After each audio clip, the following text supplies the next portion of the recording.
আজকে জুলাই মাসের 6 তারিখ 2026 সাল রোজ সোমবার। আজকের এই দিনে যারা কুয়েত থেকে একদিনার বাংলাদেশে পাঠালে কত টাকা রেট পাবেন, পাশাপাশি যারা স্বর্ণ ক্রয় করবেন কোন ক্যারেটে কত টাকা রেট পাবেন, বিস্তারিত তথ্যগুলি জেনে নিতে পারবেন। বন্ধুরা মনে রাখবেন, রেটটা যে কোনো সময় পরিবর্তন হতে পারে। তো আজকে যারা কুয়েত থেকে 22 ক্যারেটের প্রতি 1 গ্রাম স্বর্ণ ক্রয় করলে 38 দিনার 580 পয়সা, এটা ছিল কুয়েতের মালাবার গোল্ডের রেট।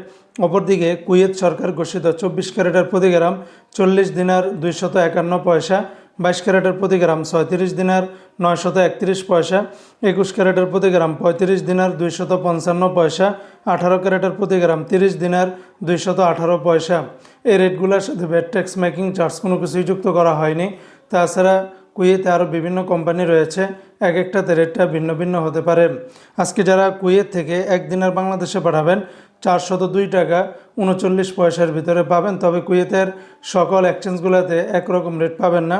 যেমন কুয়েতের লুলু মানি ট্রান্সফার এক্সচেঞ্জে 397 টাকা 1 পয়সা, ARY এক্সচেঞ্জে 401 টাকা 05 পয়সা, আলমোল্লা এক্সচেঞ্জে 401 টাকা 43 পয়সা, আল মুজাইনি এক্সচেঞ্জে 397 টাকা 1 পয়সা, জয়লুকাস এক্সচেঞ্জে 401 টাকা 43 পয়সা, আলনাদা এক্সচেঞ্জে 401 টাকা 45 পয়সা, কুয়েত ইন্ডিয়া ইন্টারন্যাশনাল QQ এক্সচেঞ্জে 401 টাকা 39 পয়সা, UAE এক্সচেঞ্জে 396 টাকা 58 পয়সা, কুয়েত বাহরাইন এক্সচেঞ্জে 401 টাকা 04 পয়সা, BEC বাহরাইন এক্সচেঞ্জ কোম্পানি থেকে 402 টাকা 39 পয়সা, ওয়েস্টার্ন ইউনিয়ন এক্সচেঞ্জে 398 টাকা 17 পয়সা, আল আনসারি এক্সচেঞ্জে 396 টাকা 15 পয়সা, আমান এক্সচেঞ্জে 400 টাকার ভিতরে পাবেন।